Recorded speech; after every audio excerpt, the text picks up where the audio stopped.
Hi, everybody. If you're popping on here, I'm just getting started. I don't go live very often. I'm going to try to make it more of a regular thing, at least on the weekends, because I think people like to see the progression of gardens and see what's happening. So I thought I would start up on my deck today.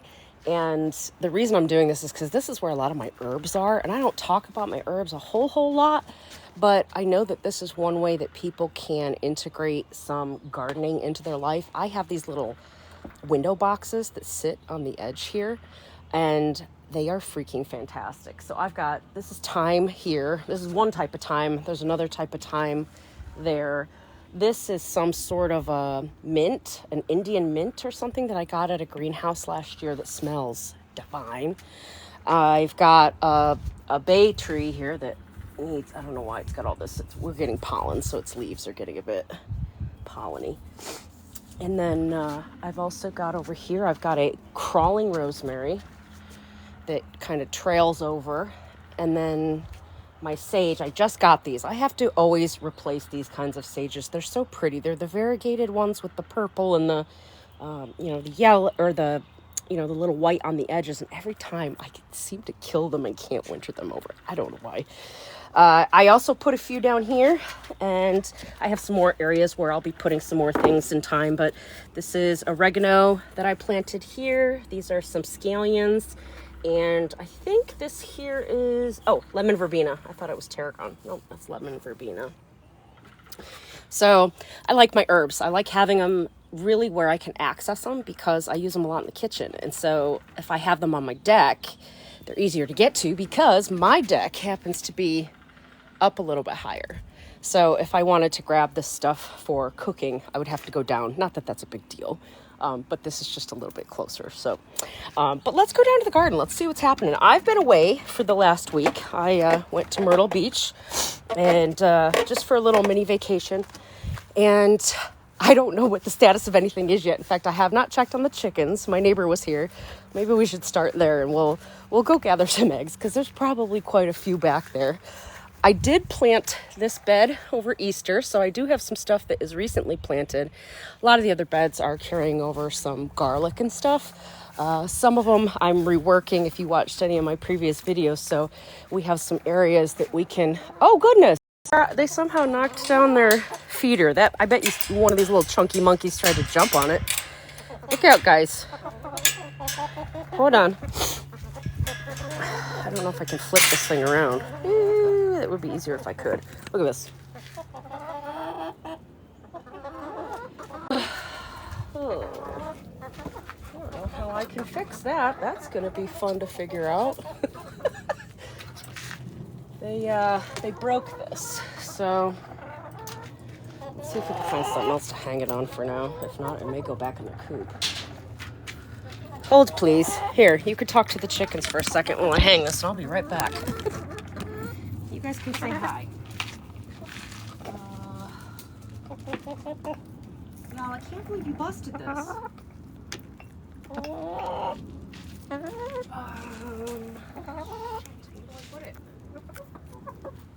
All right, it's going back in your house because I don't want to hang it again and have it pull another thing down.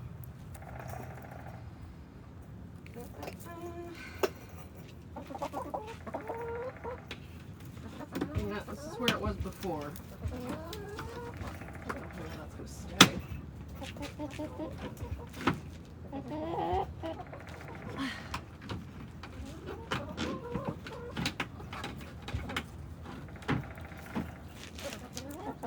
Are you leaving everybody just standing? We need to talk to the people. You guys always want to talk to the people.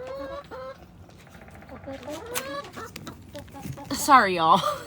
They're not doing their entertaining job, so I guess I'm not paying them enough. I just want to hang this up in their coop where it used to be. I did not know that had fallen. So, yeah, I put it back under there. So anyway, if you haven't seen the girls in a while, I call them my little bits, since I am the little urban farm, so they are the little bits. And 6 of them I purchased, and 2 of them I adopted because their owner passed away, and no one knew what to do with them. So I got a call, and so that's where I got the 2 black and white ones. And I call them the mean girls because they pick on my other girls. And see, this one's feathers. They're mean girls. I love them anyway, but they need to be nice and they need to be kind. We'll work on that. Okay. No. You guys stay in there. Okay. Let's see what we got for eggs over here. Sorry about that detour. I suppose I could have just come back to that later. We're gonna grab a basket and we'll get these eggs. I'm trying to see if there's a way to flip this around. I don't think that there is. Is there? No. I don't know. I'm not super familiar. I don't go live that often, so I'm gonna try to do better though. So, oh no, there's not as many. All right. So inside of my girls' coop, we just cleaned this a couple weeks ago. I do have a couple that are inside the coop now for whatever reason. So I put this boot tray with sand so it's easier to clean. But yeah, it looks like I may have to come do some cleaning duties today. And the master egg snatcher's here. She loves the eggs. She always comes over thinking she's going to get some. So there's actually only a couple in there. So we had a day where I think it rained. So sometimes that can affect them. And, oh, why is your water not working? We might need to fill that. Just recently built them an automatic watering station. So this is something that I have a video coming. It's rather long, so I'm trying to edit it down as much as I can. That's why it's taking me a minute. But I can show you the things that I've done for this. I still have some leaks, so there's some things that I have to fix with it. But for the most part, I'm gathering the rainwater that comes in, and it goes down into this soft-sided rain bucket, and then there's cups that fill with water for them. That might be why they're going crazy. They're like, can we please have some water, Mom? You guys, I'll be back and do that later. I've already delayed enough, and you guys weren't doing your job. So if I turn around from where the chickens are, you can see my gardens.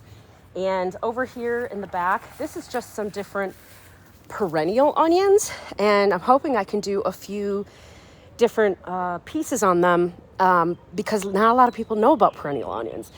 They may know about walking onions, which I have some of those here, Egyptian walking onions, and of course they're getting aphids on them because 'tis the season. And so these are some different ones that I've been able to find in the last year. I got, I think, these and those there off of eBay maybe or Etsy, and these here I got locally, and they were supposed to I was supposed to have a lot more than just these 2, so hopefully these survive, but at least I know that I can get them again probably in the fall, so I'm not too worried about it. This here is these are the Jerusalem artichokes. So I grow them every year. I still have not eaten any because they make you fart, I guess, and I'm kind of nervous to try them. I need to just do it one day and get it over with, and we'll do it together maybe. But I do grow them every year just because it's an easy source of food in case I ever need it. They produce like a tuber. I don't know what it tastes like because I've never tasted them. I assume it's going to be similar-ish to a potato with, probably not exactly though. Carrots.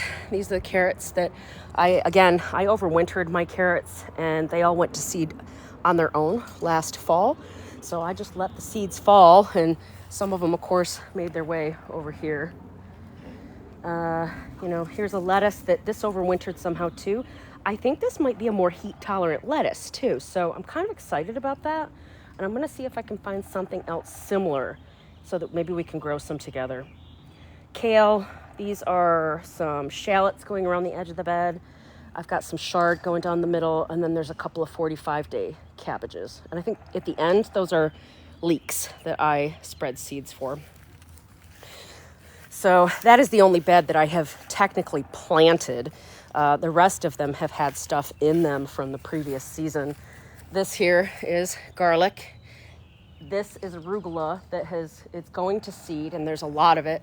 I'm just letting it. My thought is you can never have enough arugula, and it's not something I'm necessarily going to be growing a lot of right now since it's getting warmer, but I do love it, and so if it goes to seed, I'm okay with that. I did have to kind of pull it out of the way though because it was blocking my garlic. garlic does need sunlight and lots of fertilizer and water. So I wanted to make sure that it could get what it needed there. So these will come out in the summer, and we'll have something else that we could put in this bed. I have an area where some of them didn't come up that I tried. So they were the little corms that came off, and I've never grown those before, so I decided to go ahead and give them a try. I don't see anything popping up. I don't know. We'll see. We'll see. You leave these eggs alone, ma'am. Here, I'm going to put this lid on it.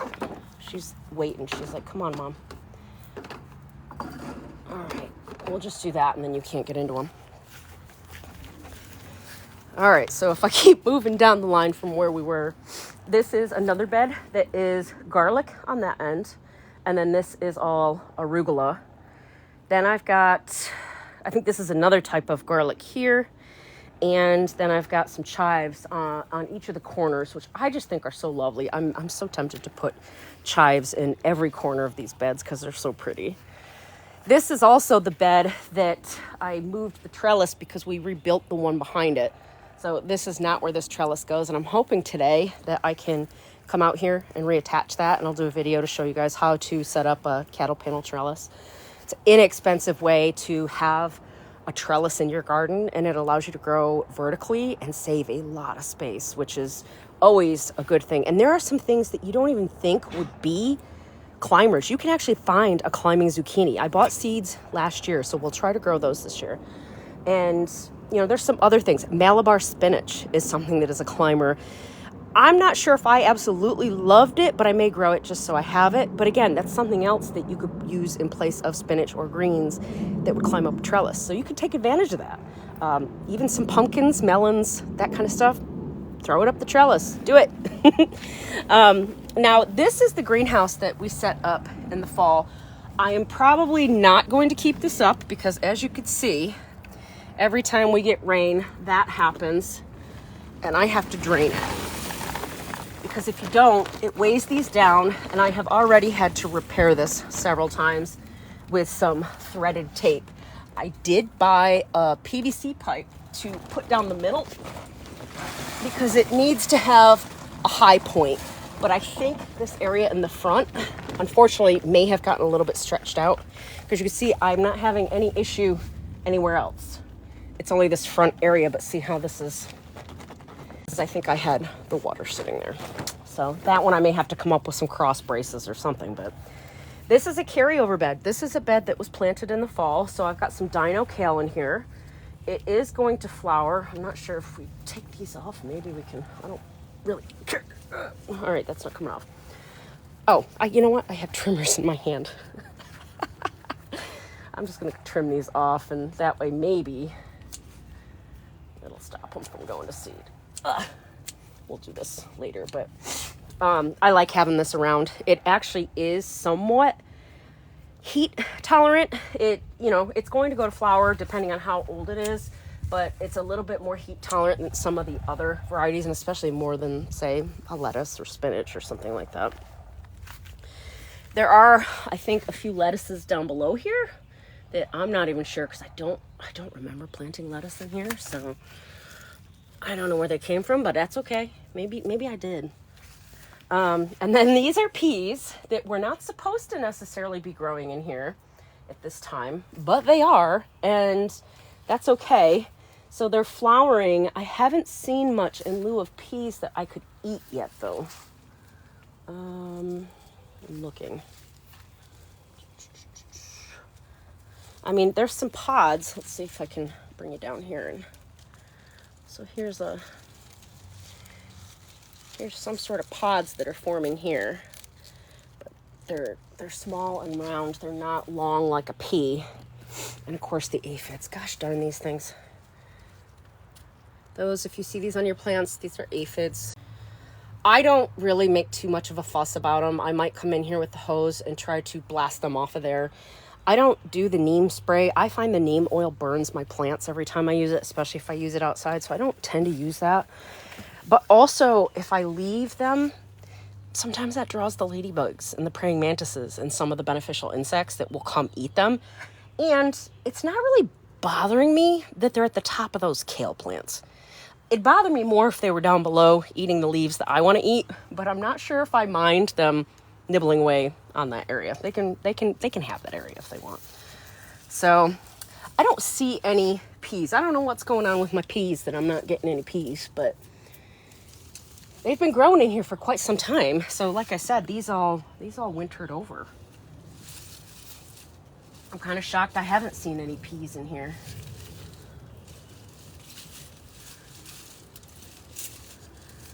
So I don't know what's up with that. Maybe it's too hot now. I mean, you see there's some flowers, so we'll monitor. See if any of this stuff develops. I mean, here's some flowers here, so it is trying to do its thing. Maybe it's unhappy that I don't have it on a trellis. I might have to rig something up here, and I think I'm gonna take off the cover so it doesn't get all the UV damage, but oops, going the wrong way. I still have this bed back here to work on. You can see this has not been done except for what Brenna has kindly helped me with. So I still have some clearing of some weeds in here, which I'll give all the chickweed to the chickens. They love it. So I don't always mind it in my gardens because I like feeding it to them. Over here, now you see I was gone. This is asparagus. Asparagus is something that takes a while to establish, and I planted it when I first moved in. So I now am finally, I did last year and this year, I've been finally harvesting some of it. And this year, for some reason, it's been a little bit slower. Let's see. Let's go down here because I see a couple at the end. This one is too far gone, probably, to eat. This one I wouldn't pick because it's too little. And if I keep coming down, here's one here. That's a good size. I tend to snap them off and I'll hang on to them. Though they do say you should trim them down below the soil level, so I'll trim it off. Here's one here. This is a good size one here.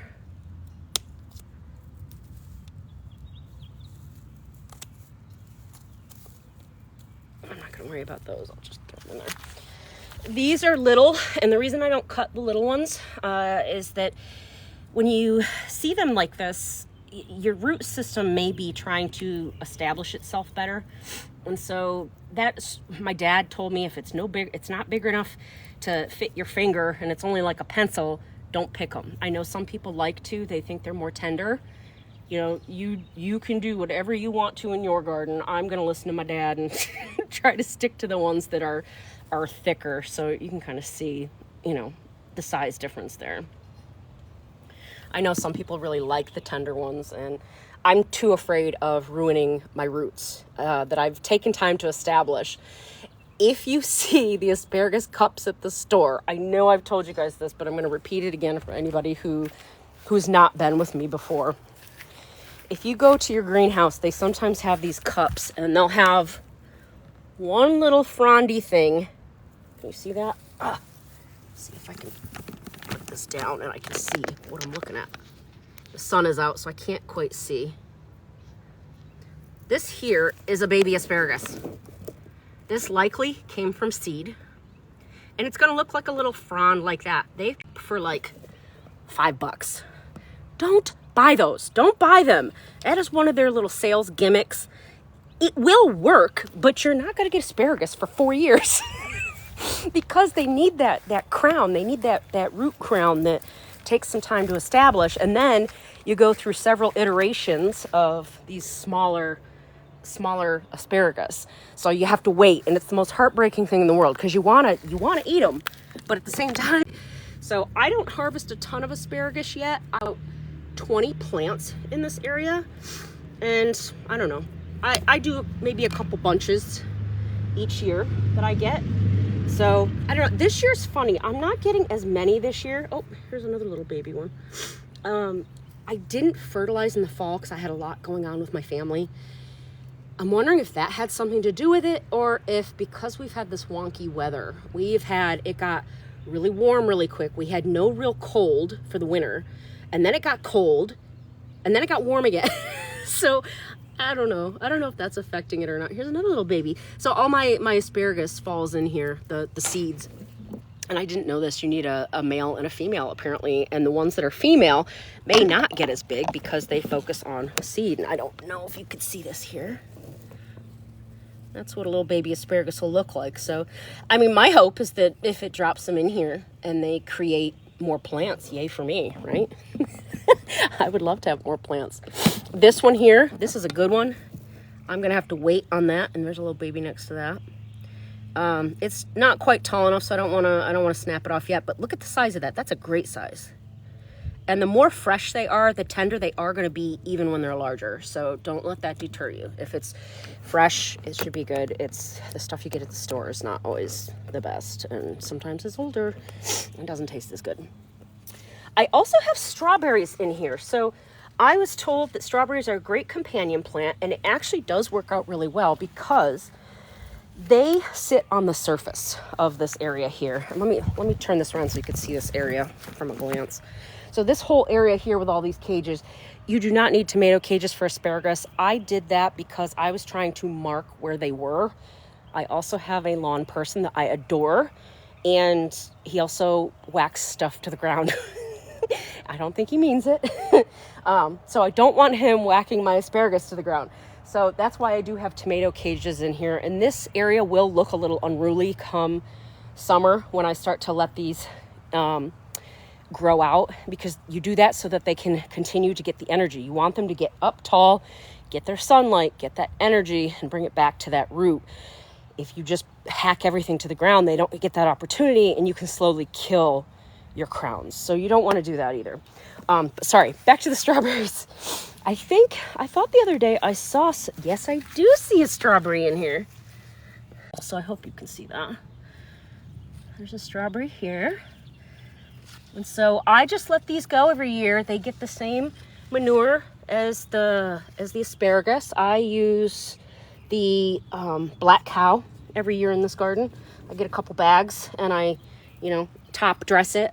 I don't do any tilling in my garden. I just throw compost or manure on top of everything, and it works really well for me. The only thing I don't like is compost or manure on top of everything, and it works really well for me. The only thing I don't like is I still get a lot of weeds, which I think that's probably inevitable. But so you can see this one here has quite a few strawberries coming off of it. And I wish these would take over under here. It's been a very slow process. I think it's because the asparagus gets really big and tall and then it blocks their light. Planted last year that went to seed. I haven't cut it out of there because I don't know what it is yet. This is something fun that I got through the mail. This is a tree collard. So this is supposed to be a type of collard that is a perennial as well. Though I have some questions. For anyone that has had a perennial kale, I didn't think it necessarily went to seed. And this has gone to seed just like a normal kale would. So I thought you can propagate it from pieces that you break off. And my assumption is you just can keep harvesting from it and keep propagating it from cuttings. But if it goes to seed, I don't know. Does it get bitter? Is that okay? I don't know. If anybody has any experience with the tree kale or what else they call it, perennial kale, let me know, because I'm really unclear on that guy, and it's my first year with it. So seeking in my feed, it might be, there's a longer video and there's a short. There is one kale that's still good. I moved all of the onions over to the next bed. This here is a sage that looks beautiful. I don't know what type of sage that is, but it's just beautiful with those flowers on it. Here's all the, some of these are carryover leeks. I think some are shallots. The reason I don't know is that I did not plant them this year. I planted them last year, and I may have planted them in the spring when it was too warm. So they may not have done what they were supposed to do. They overwintered because they then popped up this year. I don't know what they are. I have no idea what they are. This here is a bed that has been carried over from the previous seasons. This is celery. I, in the past, let go to seed. I found out too that the swallowtail butterflies like it and they lay eggs on it, which I did not know. And in here are some other onions, leeks, and things. Again, I'm not sure what's what in here. These are kale, but you can see all of these kale have gone to flower because they were from last year, and then the heat is sort of getting to them. They all have gone to flower because they were from last year, and then the heat is sort of getting to them. Oh, Brenna's, my head of security is over there making sure nobody. This was collards. You can see these big leaves here. These are collards. Again, it's just past that time for them, so that's okay. I'll let them. I let them get big and tall and do whatever they want to do. I'm not sure what's happening this year. These are my black raspberries. I have to go in and trim. I haven't done that yet. So there's some areas that I need to cut. But when it comes to raspberries, you have what do they call it? Primary canes and then flora canes. So like that there is a dead cane. That probably produced last year. That's not going to ever produce again. So I can pull that out of there. But if you see these here, that means that this one, see the one with the greenery on it? This is a new growth from last year that is putting on this year's growth. So I need to take out the old and put in the new, but I'm trying, there doesn't seem to be very many. And that's what I'm not understanding. And maybe they just haven't gotten, see here, look, they're already going to flower, but I don't have very many of them. So I don't know. I don't know what's up with that. I hope they come in. That would be lovely because I tend to like them. They remind me of my grandparents. My grandparents, when I was growing up in upstate New York, they had a hill in Savannah, New York, and on the hill was all these wild blackberries, or black raspberries, sorry. And a lot of people don't know that black raspberries are different than blackberries. They're actually part of the raspberry family. They have a hollow core, and they're a lot smaller. You know, blackberry gets kind of chunky and big. These stay smaller, but they used to grow all over their hill, and so us kids would go back on the hill and swing. They had a homemade swing, and we would just eat our faces in black raspberries. So I was very excited when I found out they could grow here in South Carolina and North Carolina. I just had never seen them until these here, and this is a fig as well. I'm planning on some bigger pots this year.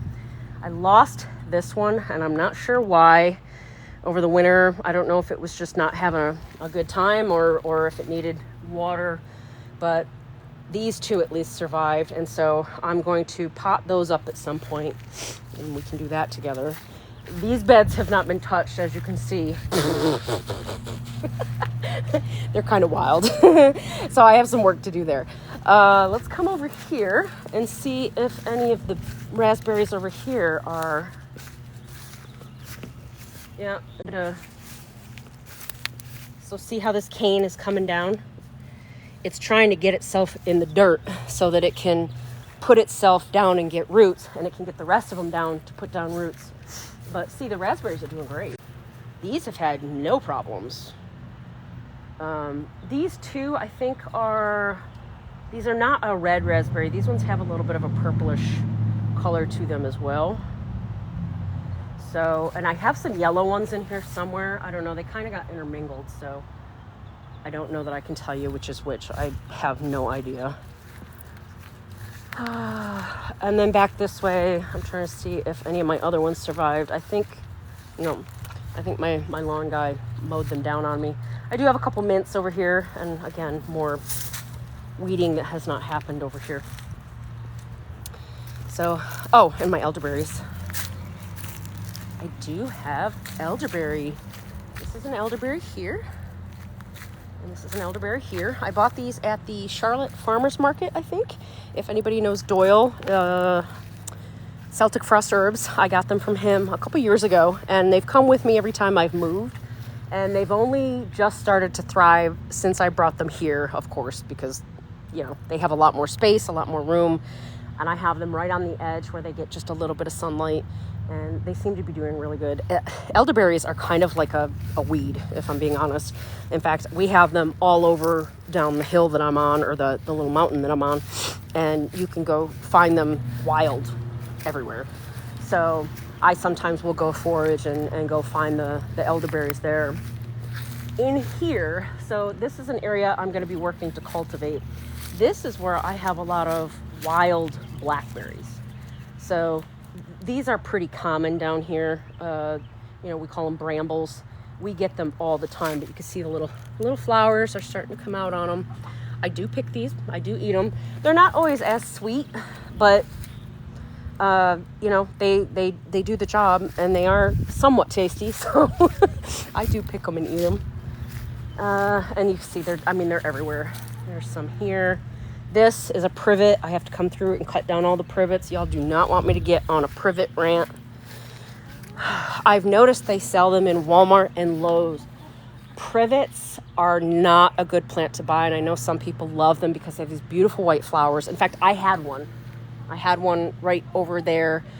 Number one, I was worried about it blocking my garden. But number two, knowing it was a privet, I wanted to get it out of here because what happens is it produces berries. The birds eat the berries, and then they come into areas like I have behind me. This is all forested, and they poop out the berries. And so you get privets all under the undergrowth. These are all privets and brambles. But if we were to take a walk back here, I don't want to go too far because there's also poison ivy back here. But see this? Privet. They spread like crazy. So if I come in here, privet. I come through and I try to root them out, privet. The reason they're bad is that they can kind of take over the undergrowth of the forests. So any of your native species and native plants, they get kind of pushed out. And you don't want that. You want your native species. So yeah, don't buy the privets if you see them. I don't know why they're allowed to put them in stores, but they do. So anyway, I think that's all I've got for you guys today. Later today will be setting up this other cattle panel trellis, so there will be a short coming for that probably. This one here that does not belong where I have it. I'm going to reinstall it here using T-posts. And then I have my little clamps from, I think it's One Man Fencing, that I used them before, and they are a little bit pricey, but I'll be honest, they held this other one that I have so well that they let me try them out. I love them. I mean, they kept this good and sturdy. My other ones now were on U-posts, and I had the little metal clamps. I didn't think those worked as well, and they're kind of a pain in the butt. These, they're so easy to take off and then put back on. So if I have a project like that where I have to take it off to rebuild the bed, I can do that without it being an issue. So that's one of the reasons I like using them, and I'll make sure there's a link somewhere in my bio link where all my links are. I do list most of the products I talk about. If I talk about them, I try to put them up the top of that list. And, I do that so it's just easier for people to find stuff that they've seen in my videos in case it's something that they want as well. So anyway, we've got a nice day ahead to get some of this done. So I'm going to get to it. And anyway, I just wanted to say hi, and I guess we can call this our first live garden tour of the season, and I'll try to do more of these. Okay? Happy gardening! Today's National Gardening Day, so get your hands in some dirt.